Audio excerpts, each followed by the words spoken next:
Hey everyone. I, 26, female, have a younger sister, Donna, 24, and we were very close growing up. Personally, no matter what's happening right now, I'd like to think that we still are. Donna and I went to the same high school, and even though we had a gap of 2 years, we did have a lot of common friends as well. One of these common friends was Nathan, 26, male, and we used to be very good friends back in high school. After school ended, I lost touch with a lot of my old friends once I moved out of state for college, and that's what happened with Nathan. When my sister graduated, she went to a college near home, so it was different for her. She kept in touch with all her friends, and soon enough she started dating Nathan. I was thrilled for them because I knew Nathan personally and I thought he was a really nice guy. A few years after dating, I think maybe 4 or 5 years, they got engaged 8 months ago. So far, I've been living out of state, but last year I moved back so that I could be closer to my family, and I got a job offer that paid better than my previous job as well, so I was all set. Donna seemed the happiest of all when I told her this news, and after her engagement, I've been beside her every step of the way.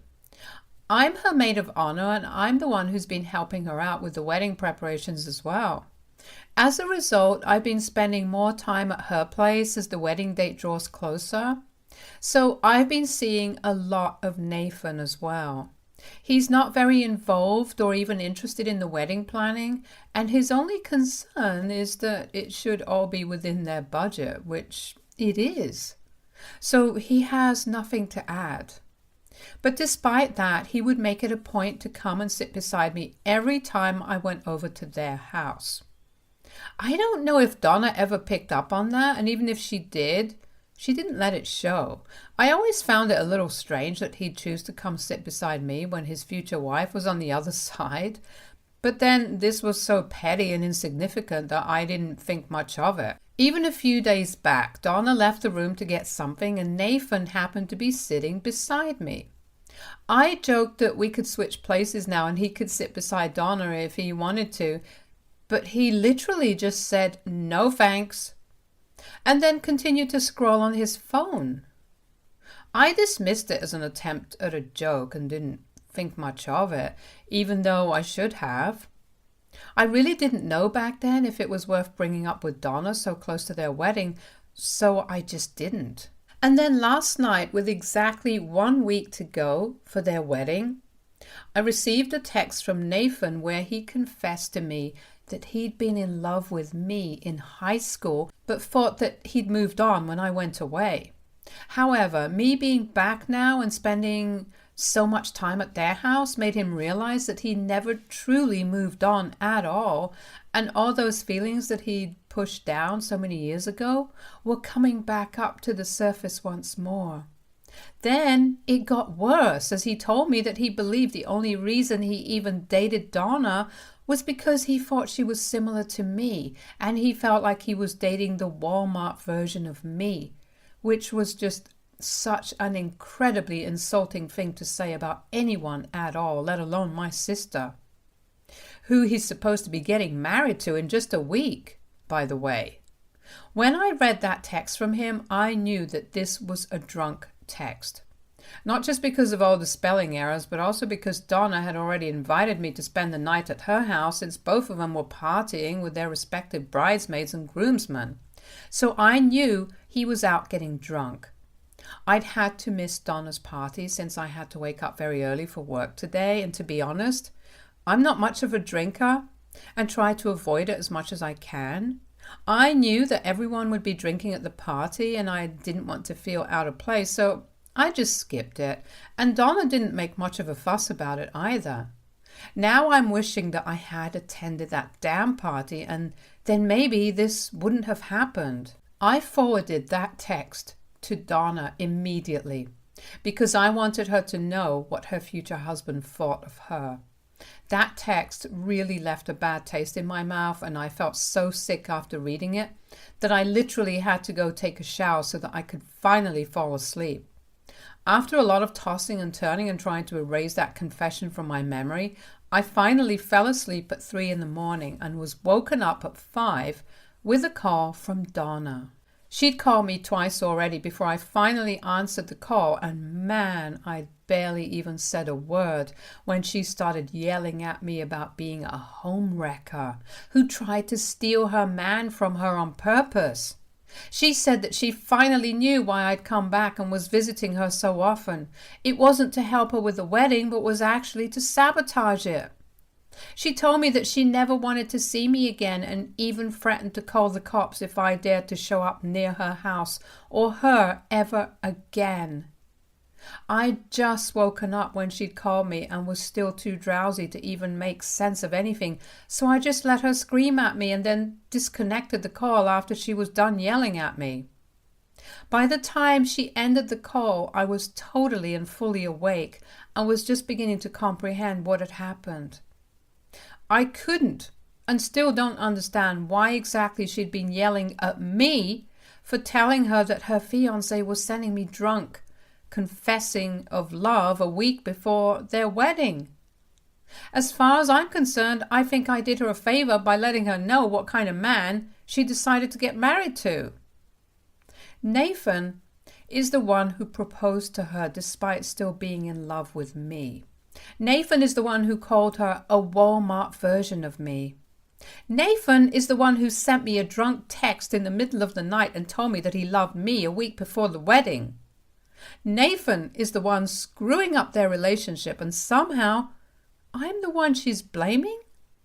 I literally don't understand why she's so upset with me. I just happen to be the messenger.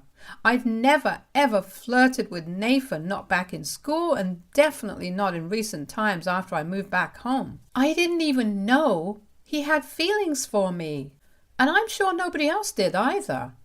He hid it really, really well, and if I had noticed something off, then I most definitely would have maintained my distance and wouldn't even have treated him like a friend like I'd done so far. There was only the fact that he used to sit beside me every time I would visit Donna to discuss the wedding plans, but that was happening right in front of Donna. So if she really had a problem with that, then she should have spoken to him and told him that she wasn't comfortable with him sitting next to me.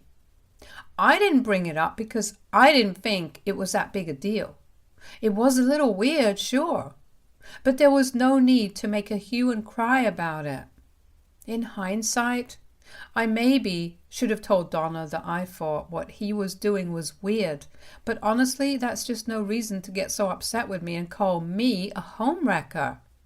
The only reason I'd even visit her so often was because she needed the help, and she wanted me to come over, not because I wanted to be closer to Nathan like she thinks.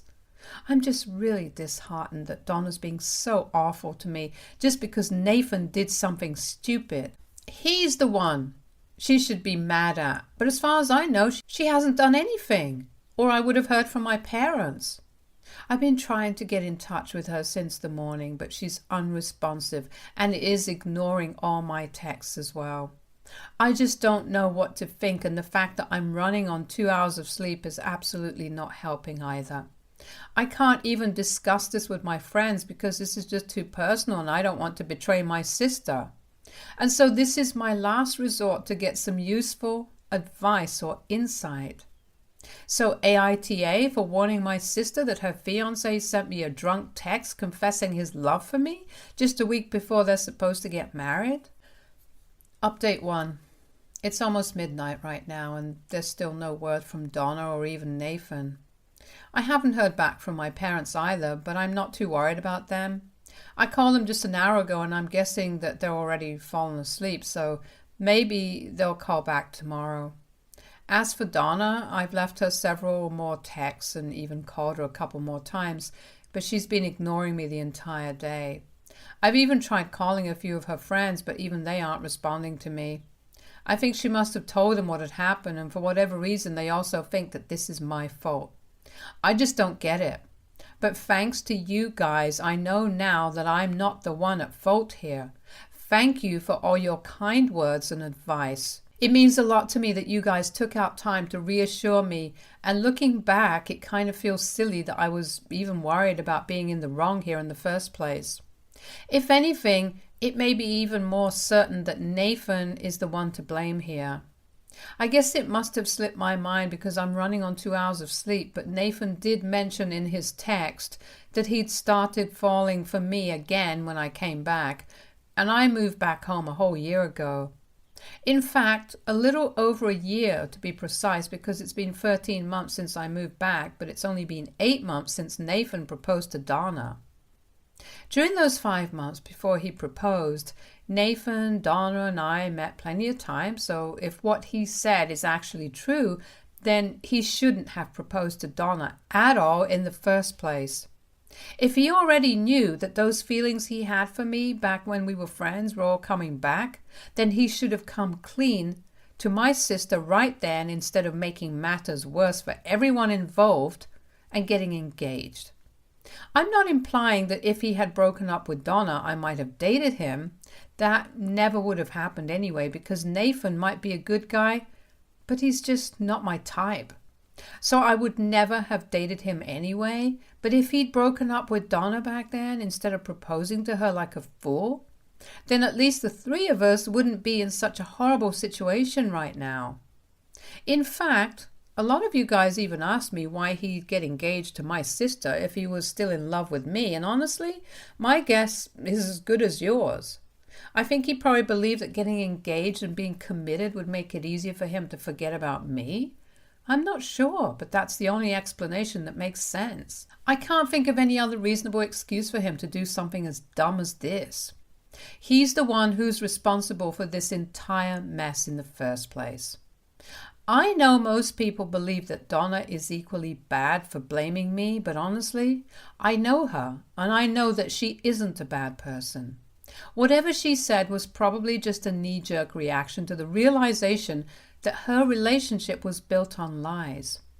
I can't imagine what I would do if I dated a guy for more than 3 years, got engaged to him, and suddenly I found out that he was in love with my sister. Not to mention that she'd probably been drinking through the night. I'm ready to forgive my sister for whatever she said to me if, and only if, she apologizes to me for accusing me of being a homewrecker. I know she's going through a lot right now, so I'm willing to cut her some slack, but she still does owe me an apology. And I'm hoping that it comes soon, because I really don't want to spend the rest of our lives on bad terms. I couldn't care less about Nathan, though. He can go to hell. Update 2. My parents finally called back at 8 in the morning today. I'm on my way to work, so I thought I'd post a quick update about the conversation I had with them. I told them everything that had happened so far, and they were just as shocked as I'd been. They told me that they hadn't heard from Donna yet, and that got me really worried. So I told them that they needed to go check up on her, and they told me that they were going to visit her right away. I'm still waiting to hear back from them, but I think they're busy with Donna since they haven't answered my calls.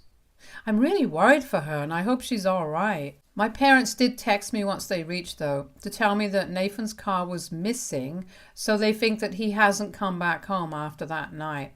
And I'm glad that he hasn't. The coward probably doesn't even have the guts to face my sister after what he did to her, and I'm glad that he doesn't. This is the way it should be. I don't even care that he might be hurting right now, because whatever friendship we had went right out the window the second he pressed send on that text the other night. So now I have no sympathy or forgiveness to spare for him. He's the one who messed up, so now he'll be the one who has to deal with the consequences. Update 3. Hey everyone, it's been 2 days since the last update, and I've just been really stressed about everything. Mainly my sister. She's not in a good state right now, and she's going to need a lot of help to bounce back. The other day when my parents went to her house to check up on her, they found her lying on the couch. She was completely knocked out and had around 3 or 4 empty bottles of wine, so they rushed her to the hospital immediately. Thankfully, she came around in an hour or two, but she's been throwing up every couple of hours since then and hasn't been able to keep any food down. She's so weak right now that she can barely lift an arm on her own and is still struggling to even remember when exactly she polished off all that wine, or even the last meal that she'd had. She says that she doesn't remember anything after the phone call, referring to the call where she yelled at me. My parents think that after that call and after her friends left, she started drinking and didn't stop until there was not a single drop of wine left in any of the bottles. They're extremely upset about all this, as am I. I haven't been able to see her yet because she refused to see me. My parents had asked her if she would be okay with me coming to see her, but she said that she didn't want to see me, not now at least, and so I'm not allowed to go check up on my own sister. It sucks, especially because I really am worried about her, but I also know that me or Nathan are probably the last people she wants to see right now for obvious reasons. I feel terrible about what she's going through, and I'm trying really hard not to blame myself for it because I know that this isn't my fault. And she did say that she didn't want to see me now, so I'm guessing that it means that she'll want to see me at some point. I just hope she wants to see me soon because this just sucks. I'm beginning to hate Nathan more and more with everything that happens because, let's be real, none of this would have happened if he'd just had the courage to be honest with himself and my sister and broken things off like a decent freaking human being all those months ago when I moved back.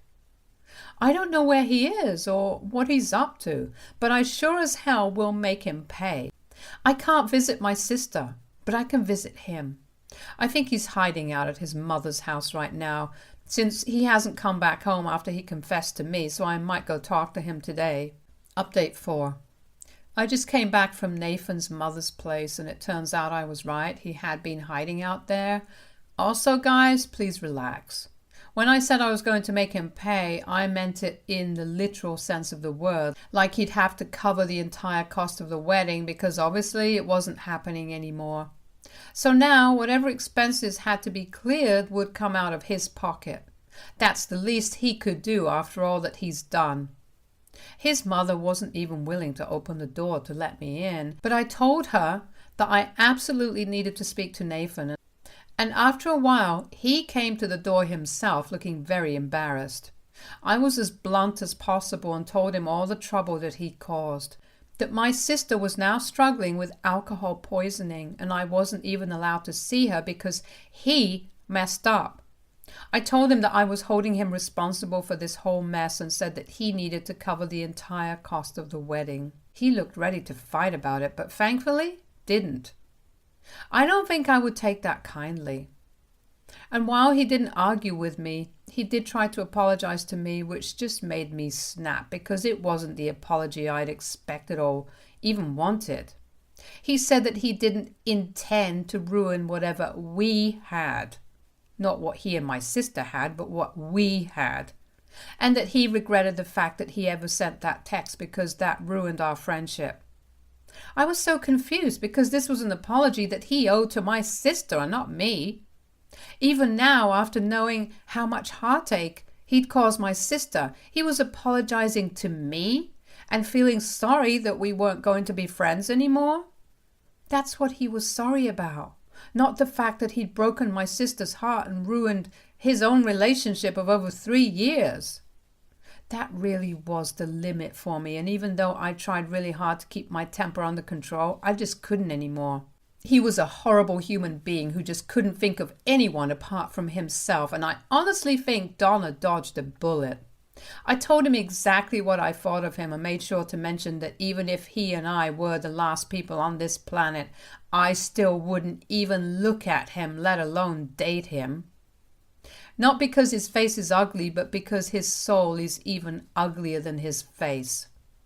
After my little outburst, I got into my car and drove away really fast because I just wanted to put as much distance as I possibly could between him and me.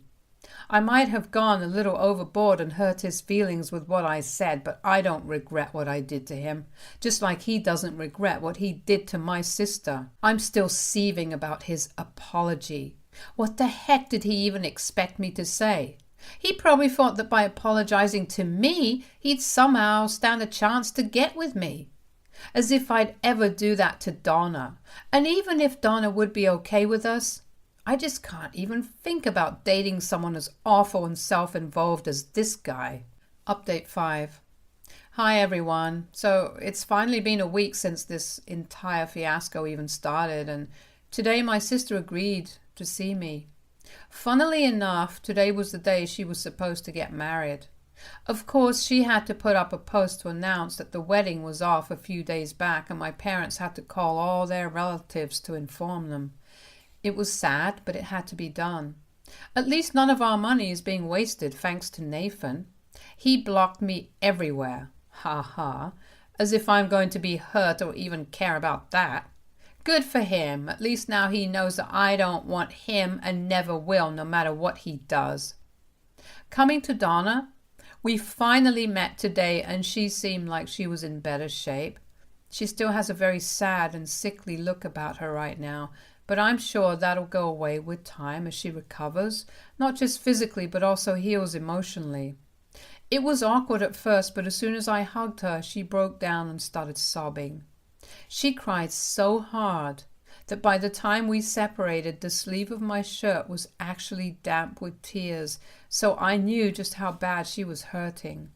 She obviously apologized to me for snapping and yelling at me when she called me and said that it was uncalled for, but she was so heartbroken that her first instinct was to shoot the messenger, which is what she did, and she was sorry about it. I obviously forgive her, and to be honest, I don't even care about that anymore. It's all in the past now, and I'm just glad that she's all right. She told me that she was devastated after she found out because she literally didn't have a clue. She'd been too drunk to open her phone when I sent the text and had only read it when she woke up in the morning. She was hungover as well, so that added to the awfulness of the situation. Before she called me, she'd called Nathan and had asked him if this was true, and when he said yes, she didn't even wait for an explanation before hanging up. A few minutes later, she called me and tore into me. She'd essentially just treated me like a punching bag, and when that didn't make her feel any better, she resorted to binge drinking because she just wanted to numb her mind. She somehow managed to keep it all a secret from her friends, and once they left, she started drinking, and the next thing she knew, she was waking up in the hospital. I felt awful for her, and she cried some more before I told her my side of the story. We had a good laugh when I told her about the expression on Nathan's face when I said that I wouldn't date him even if he was the last man on earth, and I was overjoyed to see my sister smiling again. It's been a while since I came back home, and I feel a lot lighter and better than I had these past few days. Again, thanks to all of you for your kind words and your prayers. Please continue to pray and hope that my sister bounces back soon. Stay tuned for more stories from our girl